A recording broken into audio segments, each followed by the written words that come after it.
Hello and welcome to PTV World. I'm your host Sana Maqbool with you at the debate. In today's show, we will be talking about two very important stories. The first is with reference to the political situation of the country, in which, of course, we have seen that since the start of the year, there has been much uncertainty. And then, of course, since the controversial remarks given by PTI leader Shehbaz Gill, there have been increased deterioration in the political temperature of the country. And we've also seen that since then, there have been many comments made by different political parties regarding who's to blame and who's doing what.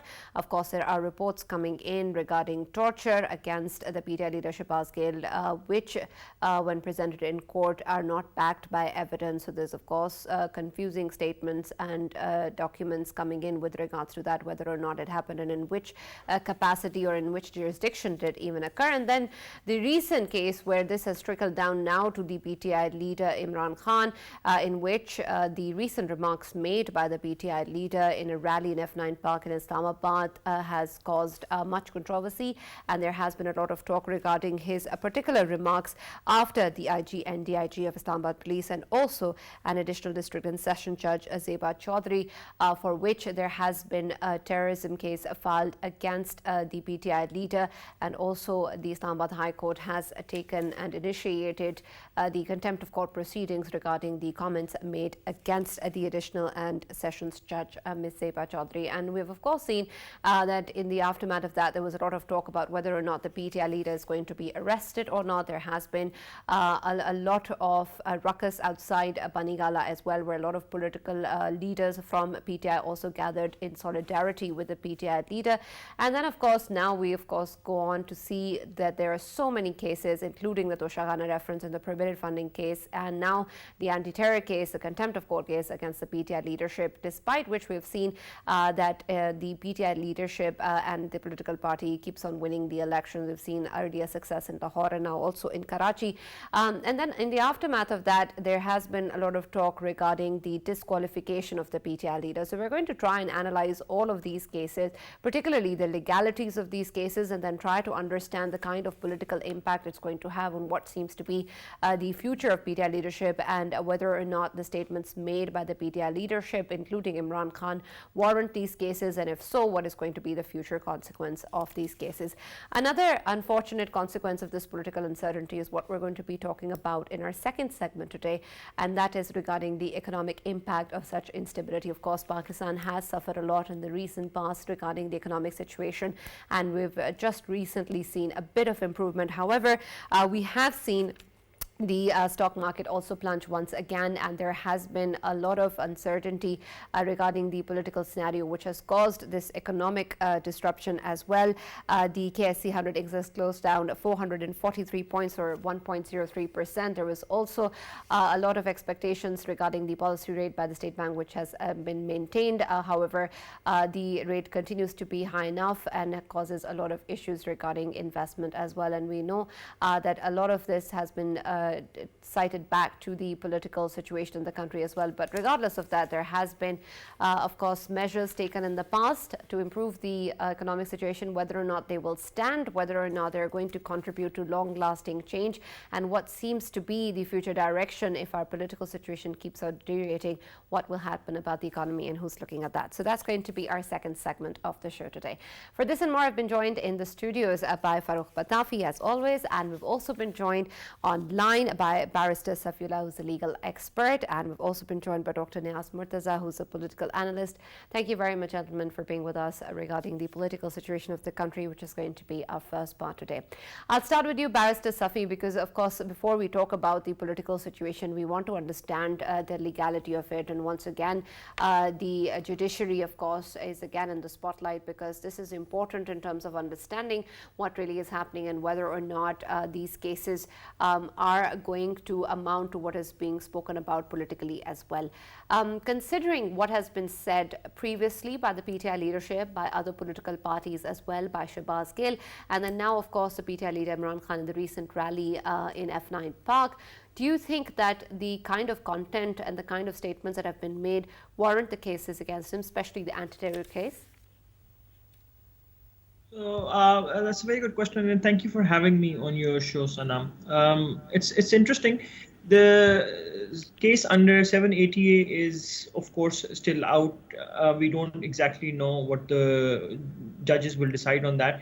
I've always maintained that 780A is misused in the country, and there is a strong possibility that even this time around, this was being misused.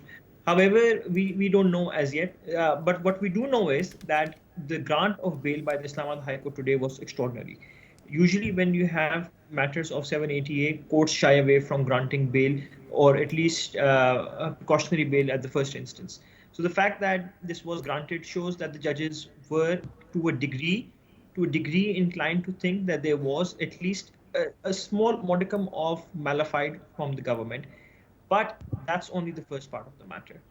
The second part of the matter, which is perhaps a lot more important, is the fact that the judges, and in fact the same judges in this case, um, decided, and all of them held unanimously, that Imran Khan had committed contempt of court and issued him contempt notices for tomorrow. Now, we know for a fact, and it's very, very clear, the Constitution of Pakistan does not leave any room for interpretation on these matters. Judges have absolute immunity of the law for judgments that they give. If you have a problem with the judgment, you appeal the judgment. Imran Khan, when he said that he will file an FIR against the Session Judge Zeba Chaudhry, was clearly misinformed legally, and I feel a whole lot of responsibility falls on the PTI legal team to have allowed him to commit such a massive mistake, or if it was not a mistake, then it was most certainly contempt of court, in the sense that Article 199, subsection 5 of the Constitution give blanket protection to the courts for the judgments that they're giving. So him threatening the judge, saying that he will file an FIR, he will prosecute her somehow, is downright deplorable. There Right. is So, is there a absolutely way no around defense. it? I mean, what an apology would do, or anything that the PTI leadership can do to sort of reverse the consequences that you're referring to? Absolutely. So we've seen in a lot of cases, all the time. We've seen even recently in Iman Mizari's case, when contempt of court was committed, that apologies are accepted by the courts. And I feel that Imran Khan will probably apologize, and if he does so, he will get away with it. But then again, if he does apologize, then he would be submitting to the powers of the institutions, and that's also something that he has never done before. I've been very actively speaking out about how Imran Khan is consistently berating all governmental institutions, including the courts, and this does not fall in line with his narrative. So he will lose considerable political mileage if he were to go on and apologize to the courts. But of course, I mean, the contempt of court ordinance 1998, an apology is sufficient grounds for a court to remove the case if they so wanted to. Right. Dr. Niaz, how would you see the situation regarding the PTI leadership, and particularly Imran Khan at the moment? Of course, there's a lot of talk regarding his arrest, his disqualification, and there are a number of cases against him now. Of course, there's Shehbaz Gill's case as well, and the one on him as well. And now, of course, these, including the contempt of court and the anti-terror case against him. What sort of a situation is PTI currently in now, considering, of course, that in Karachi, their popularity still remains high and was, again, another surprising victory by the PTI. At this moment, how do you see the political scenario of PTI, and whether or not the kind of aspects that we're talking about in terms of an apology or any other direction that these cases can take is an option for the PTI leader? Well, the thing is, Imran Khan as a leader and PTI as a political party is fairly immature. If you give them leeway, they start making so many mistakes. They start, shooting themselves in the foot. And, the government should just let them do it. They made that mistake on the helicopter incident. They lost a lot of sympathy because of that. And then, Shehbaz Gill made this interview on ARY, and that was roundly condemned, and that should have been enough. Let them roast in their own juice. But then, the government has to come in and, make things worse with this heavy-handedness, slapping mutiny cases left and center, slapping terrorism cases left and center. Take it seriously. We are a country which suffered serious terrorism for 10 years, lost tens of thousands of lives. We should know what terrorism is, real terrorism is. We should not trivialize it by slapping terrorism charges against anybody who makes a silly speech. Now, I agree it was a very silly speech, And I think the contempt of court is the right step, which Right. Dr. Saab, sorry to cut you, but could you actually qualify what in your book constitutes terrorism? What would do what? How would you actually define terrorism? Define what? Terrorism, sir. Terrorism, we've known it. We don't have to define it. It's what TTP, Taliban, all these groups do. They kill people, they kill innocent civilians for political purposes. And that's what, Right. the international definition is. And, we have such a broad definition of terrorism, anything small, and, we call it terrorism because it is the more stringent legal framework available where you can keep Right. So, people do you without think a that what plea. Imran Khan said constitutes as that? Is it No, part of I that don't broad No, category he's you're referring to? disagreeing with it. Yeah. Okay. He's disagreeing, but my question was regarding the act of some act that can actually terrorize a certain segment of the society or institutions. So that was a big question, right? Don't you think, Dr. Saab, that there might be some kind of alibi or an excuse to actually bring forward these charges as well? No, I don't think we should use terrorism so loosely. It should be for serious physical violence, the type that these terrorist groups do. So many things spread terrorism in society. When we had this COVID wave, people were so terrified, but we can't start calling everything terrorism. So we have to be, and I think there is a very sound Supreme Court judgment also, which really tries to define it, and it mentions that it should be for very serious things, not for these trivial things. So I think contempt of court is the right approach, and he should apologize, and that should be accepted. And that should be the end of the story, unless he does it again. He does have a habit of repeating these charges, and if he does it again, then there should be more serious steps against it. But again, within the rubric of contempt of court, not things like terrorism. So this government is just slapping fairly flimsy case after case, and I don't think any of them are going to stick. I don't agree with the mutiny charges against Shehbaz Gill. I don't agree with trying to shut down PTI because of this foreign funding case, or trying to disqualify Imran Khan for submitting the false certificate. Right. Let me also take Barrister Safi's opinion on the anti-terror case as well, because of course this has been something that has been filed against Imran Khan, and something that the political parties, particularly the government, has been talking about.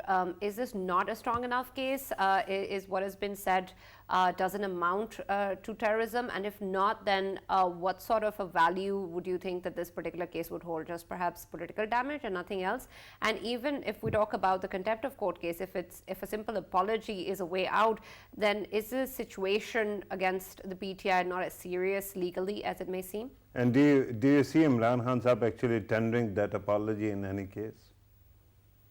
Right, so I think I'll just talk about the first the contempt of the court matter, and I don't think that Imran Khan would be inclined to issue an apology, because I think the entire ideology of PTI is revolving around one man's ego, and sometimes the ego is much bigger than state institutions. And in this particular scenario, like I said earlier, if he were to tender an apology, then that would be him accepting that he has made a mistake, but the public persona, the public image is that of a messiah who is infallible and cannot make a mistake. And so this is why I keep saying that if he were to tender an apology, that would be held against him consistently by his own political party, by other political parties. With elections coming up maybe next year, this is going to become a thorn on his side. So, and on the other hand, the idea of going to jail, maybe even for contempt of court, is something that would be very, very glorious for a leader like Imran Khan, because he has never been to jail. And they often say that, there is very little distance between the jail and the prime ministership. So, him going to jail might even rile up his supporters a bit more and might lead to further support. It depends on what his strategy is. Coming Right, back to Barrister Safi, I'd like to talk more about that because that's an interesting thing that you just mentioned. And Farrukh, we'll talk more about this, but this is something that what Barrister Safi was saying, that perhaps going to jail is something that will politically benefit the PTI leadership. Do you think that is something that the PTI leadership even needs at this moment, considering what has happened in Karachi, what has earlier happened in Lahore, and the kind of numbers that we've seen out in protests as well? It seems that the popularity still exists and perhaps is continuing on the rise. And we've seen in the past that legal cases don't seem to impact much or not that deeply any political party or leader. So how do you see this in terms of... So basically you are saying that he is made of Teflon, right? No, I'm asking, is he? No, actually there's something very funny going on regarding these by-elections. Remember that all the seats in which PTI has won, and by the way, it has lost some as well, in Punjab we saw that, but all of the seats it has won were vacated by PTI itself. Right. So this is basically their own constituency. Regarding this Karachi seat, if you remember, the good Dr. Amir Liaquat, who passed away recently, and because of that this seat was vacated. At that time when he won, his margin was quite steeper, and that's how he won. But this time when you look at the margins, you don't see that kind of turnout, or you don't see that kind of difference, right? So it is quite fascinating to see how media reads it, because there's one way to actually prove this whole thesis wrong, that few of the MNAs from PMLN actually resign, and they contest again, and they show that they still have their voter base intact as well. Now, regarding the agitation and people in the jalsas or public rallies of Imran Khan, one thing is for sure, Imran Khan's all events have been really stacked with people, right? And we have seen a big numbers actually culminating there. But there is something missing in between. When you talk about agitation, if you remember, when he called people to Islamabad, at that time we didn't see that kind of turnover. And that is why he had to actually cancel it, right? Remember that day when Islamabad was on fire, when literally his supporters were burning down, flora and fauna in Islamabad. At that time also the impression was that the kind of support on the street that he expected was not there. So what is happening? When you talk about voter base, that is intact, and I think that will grow as well because of whatever narrative they have adopted. Then their management of public event management is also really great. That's why they pull a lot of people together. And then of course Imran Khan has his own charisma that also plays here, is at play here. But when you talk about agitation on the streets, we haven't seen that kind of turnout that we were expecting. On the first night when he had made the call, of course there was a turnout, but after that we have seen gradual going down, right? So at this moment when you listen to the media, again another very interesting thing is everything is on fire, things are going to fall apart. If you study Pakistan's 75 years of history, you will realize that this is what Pakistan's politics is. We are trapped in a vicious cycle. We keep on repeating it every other day. So at this moment, I don't see anything unusual happening. And in that circumstances, there is a possibility that because this time the people who are in the eye of the storm are part of a privileged class, they never had to face this. That's why they think that sky is falling. But otherwise, there are people who have been facing this kind of situation repeatedly. So there's nothing new, and I don't think we need to lose our sleep over it. All right. Dr. Niaz, when we take a look at this, particularly from the PTI's perspective, it may be something new to them and something that they're experiencing for the first time, but is it something that you think in the long run will benefit them politically? And if not, when we take a look at the way that PTI has earlier handled the cases or perhaps spoken, including its leaders, do you think that this time around they're going to perhaps act with more wisdom or with more foresight in terms of what's going to happen or how it's going to politically impact the narrative that they've been talking about or how they have been proceeding? Well, I think other PTI leaders who faced contempt calls did apologize. I think Fawad Chaudhry and one or two other people as well. And I think Imran Khan might also do it because, from what I remember, if the contempt of court is upheld against you, it's not just jail. You get disqualified for up to 5 years. This is what happened to Danial Aziz Chaudhry, of other PMLN leaders. So he may not, mind going to jail for a short period. But if he gets disqualified for 5 years at the age of 70, then that could, basically end his political career. So I think better sense will prevail, and he will apologize in some fashion or the other, and he should. And there should be strong, words from the court that he should not repeat something like this in the future. Otherwise, there will be more stringent punishment, and hopefully that will force him to, act more maturely. There is a contempt of court from ECP as well, and I think the same thing should happen. He should apologize there as well.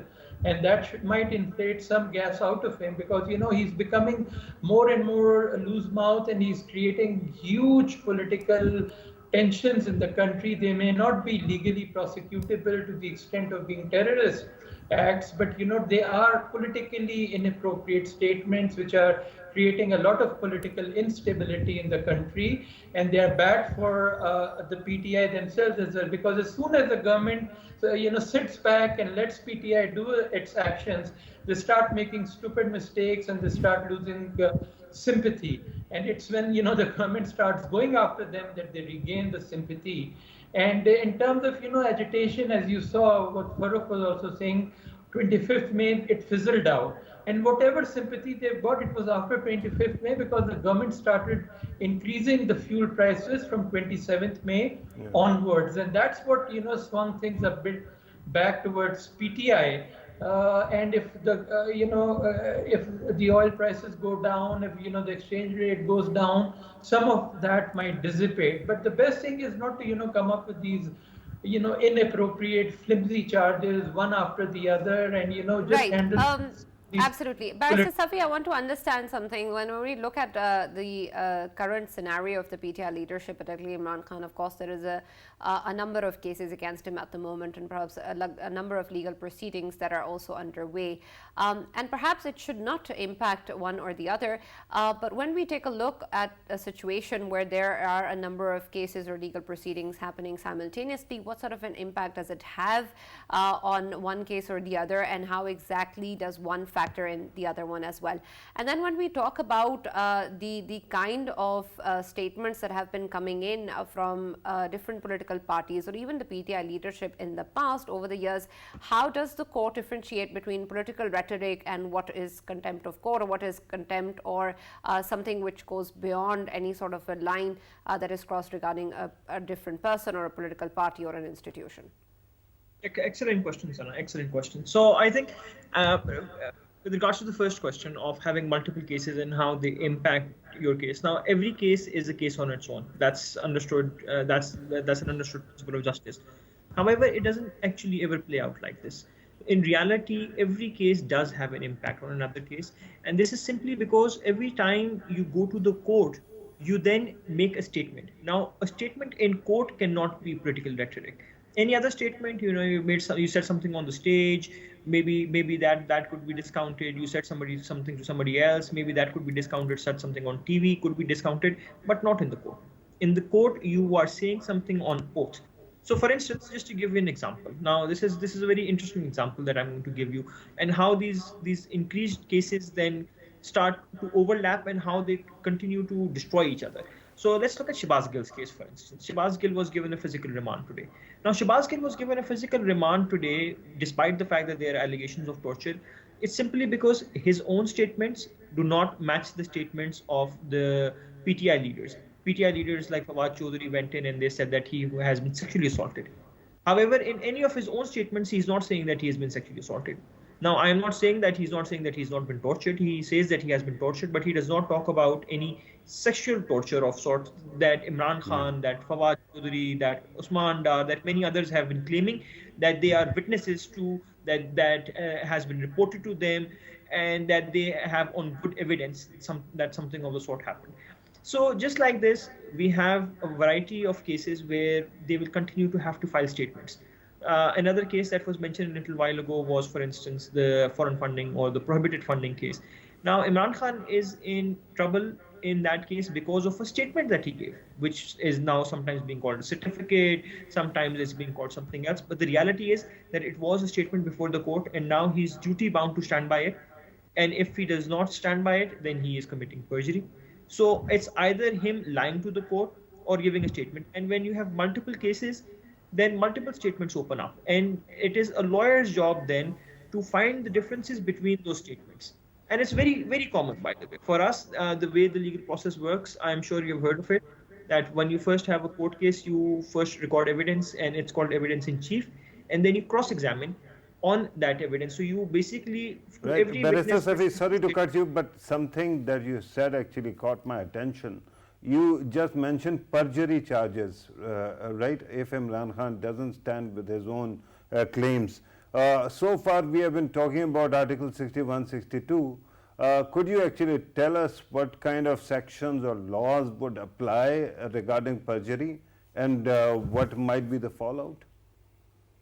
I'm struggling to remember the exact section for perjury, but of course, perjury is a criminal offense. Lying on oath before the honorable court is something that is a violation of your duty. It's covered by the Constitution. It's also covered by the General Clauses Act. The PPC also covers it. There are a variety of laws against perjury. Of course, in this particular case, the PPC would apply. Once again, I'm forgetting the exact section right now. But it's a very serious offense. It's an offense as serious as committing any particular crime. And if you were to be guilty of that crime, then you would be convicted. So nobody wants to go down that route. And with multiple cases, these routes open up. And we've clearly seen that Imran Khan is ill-advised when it comes to the law. He's making rookie mistakes. If he was consulting any lawyer at all, or any lawyer who was at least educated in the law, he would not be saying the kind of things that he is saying. So. Right. With these multiple cases coming up, and also interestingly, I've noticed that his legal team comprises of the same 3-4 people, all of whom sometimes have dubious credentials. One particular lawyer has been even barred by the Supreme Court from using the word doctor because his PhD degree was a fake, and he is right now in charge of the majority of his legal cases. This is to be expected then. Right, Barrister Safi, also regarding the differentiation between political rhetoric and an offense. Right. So as far as political rhetoric is concerned, there is in fact a Supreme Court judgment. Interestingly, there was a case when an MNA from Chakwal was taken to court, and an MNA from Chakwal had said that he'll make roads and whatnot, and he did not make those roads. One of his constituents took him all the way to the Supreme Court. Unfortunate decision by the Supreme Court, but the Supreme Court held that promises made during speeches are merely rhetorical. They are meant to woo people to vote. They do not have binding promises. So therefore, political rhetoric that is said on jalsas, that is sometimes said on TV, has at least some wider interpretations from the Supreme Court under the ambit of freedom of expression. However, things that you say in the court are taken to be truthful word for word. They do not have any room for playing around. So, all right. So political rhetoric. All right. Let me go to Dr. Niaz as well. Dr. Niaz, when we talk about what is happening at the moment regarding the political situation of the country, there's also a lot of talk regarding the center versus the province as well. And of course, there are certain actions taken by the provincial government in Punjab and similar actions taken by the government at the center as well. And we've seen that this being taken in as a political tussle and the similar kind of moves being taken on both sides. How much of this do you think is precarious enough for it to spill over into something which won't be able to be put under control regarding the political situation of the country, and how much do you think there is a chance of this going towards a certain deterioration that is going to cause damage to the country? Would you allow me, Sana, to actually tail your question as well? Dr. Saab, earlier, since you were talking about terrorism, I understand that it is a word that has been abused a lot, and there is a reason also perhaps because usually the anti-terrorism laws or offences registered under that are not bailable. So that might also be one of the reasons. But are you saying that PTI should not be held against the standards it used against other people when it was in power? Because I remember that PTI's orbit actually used to use the term economic terrorism to define corruption, and then they would call everyone who was in power at that time corrupt, and ergo economic terrorist also. Yeah, let me start with Sana's question and then I'll come to yours, Farrukh. So, yeah, I mean, the potential for, a serious clash between the center and province, especially a province as big as Punjab, the main province of Pakistan, is very, very serious. I think the only thing that is keeping things still sane is the fact that it's not a PTI person who's the chief minister, and it's somebody sober and experienced like Parvez Elahi, who's trying to strike a balance between keeping Imran Khan under control and not giving in to all his demands. And you heard some of that even come out in the media. So that is the only thing. But if things keep going worse and worse, and Imran Khan puts too much pressure, and the fact is, at the end of the day, Parvez Elahi just has 10 votes, so he may have to seek something, and then things could get much worse and worse, and then with the governor of PMLN sitting there, it could get worse. So that's why it's important for all things to take a step back and don't take it to the extreme. And I would ask the government to take the first step, because it arrested Shehbaz Gill, and now it's slapping all these terrorism charges. And there was some news that Imran Khan is trying to get the KP government is to come up with similar charges. This could really escalate, and I think there is a need for everybody to step back and cool the temperature so that the situation doesn't get out of control. Then Farrukh's question, of course, if you go by PTI's rhetoric, you can't really bring the legal standards or even the ethical standards of Pakistan down to the level of PTI. PTI does such atrocious politics, and its rhetoric especially is so bad that if you keep going by that, then there'll be nothing left, no sense of decency, of legal standards left in the country. So I think we should not be revengeful and try to do tit for tat for whatever PTI did, but still maintain some standards, show that you're still above the fray, and go by the rule of law, and do it maturely and unemotionally, so that things don't go out of hand. Right. With your permission, Sana, Yes. let me ask put a question to Barrister Safi as well. As a lawyer, barrister, let me ask you, what will be your advice to Imran Khan Sahab? Because at this moment, it seems that he is swayed by his own narrative, and he thinks that it is working for him, working out for him. But do you think that instead of getting hoodwinked by this narrative, he should cooperate with all the investigations that are going on, so that he can bring that to a closure and we can then move on? Or do you think at this moment, because a lot of it might be, at least in his mind, politically motivated, he should not be cooperating with law and should continue to confront everybody?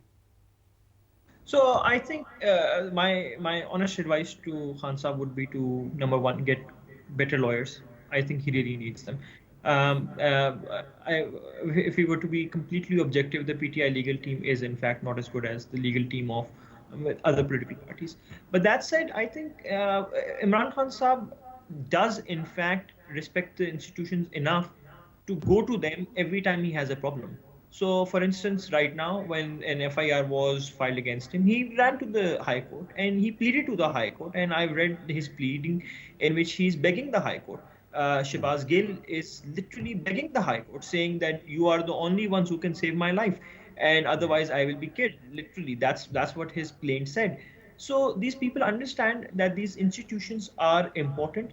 It's just that. But when it comes to a summons from FIA, when it comes to election commission, he doesn't seem to be cooperating there.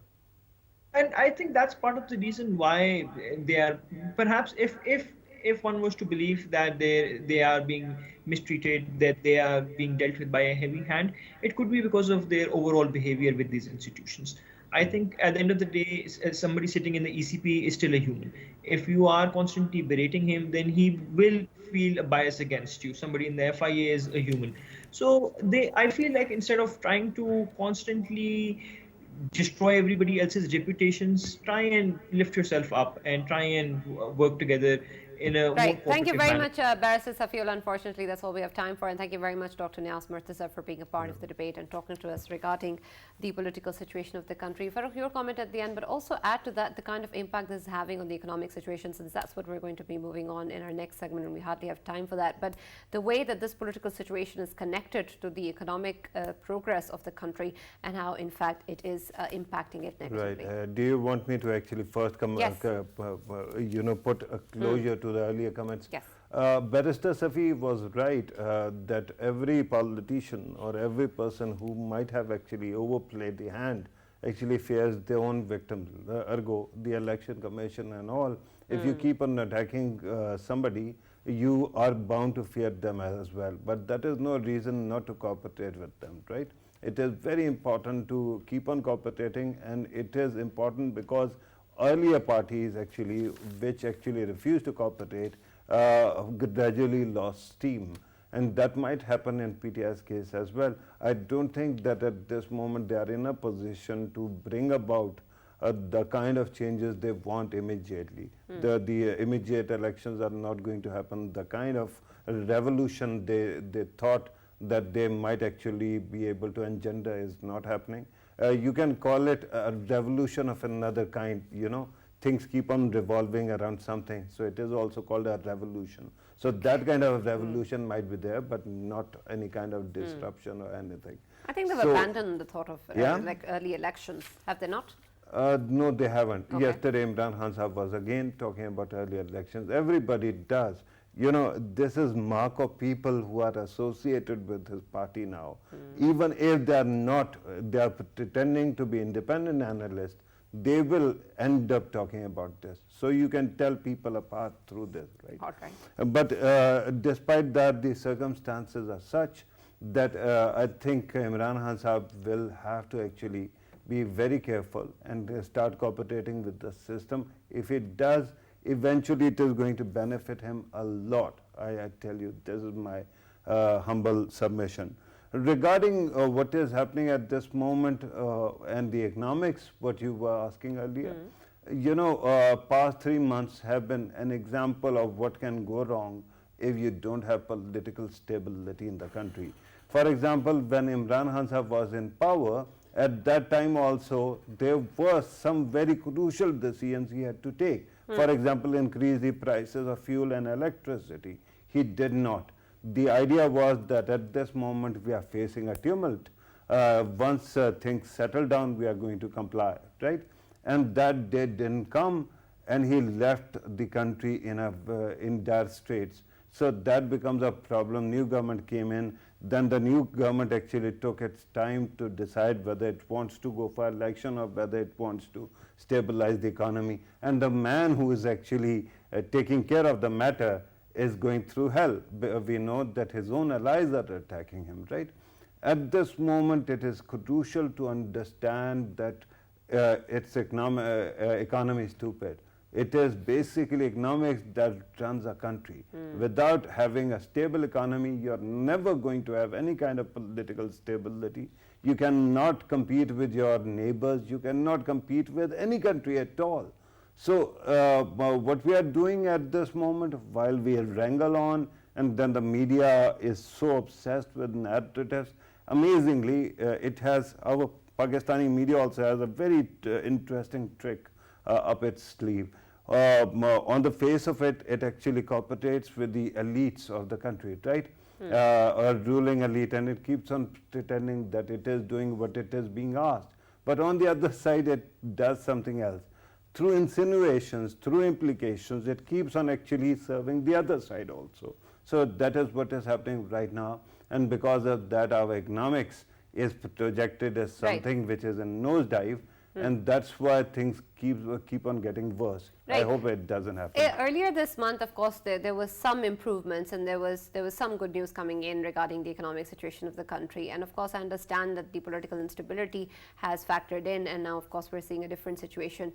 But what exactly is the impact of both of these? Of course, there are factors involved which were contributing to a positive trajectory, and now we see the political instability. How much do the two weigh? Look, markets, when you're talking about markets, there are three basic components that you have to look at.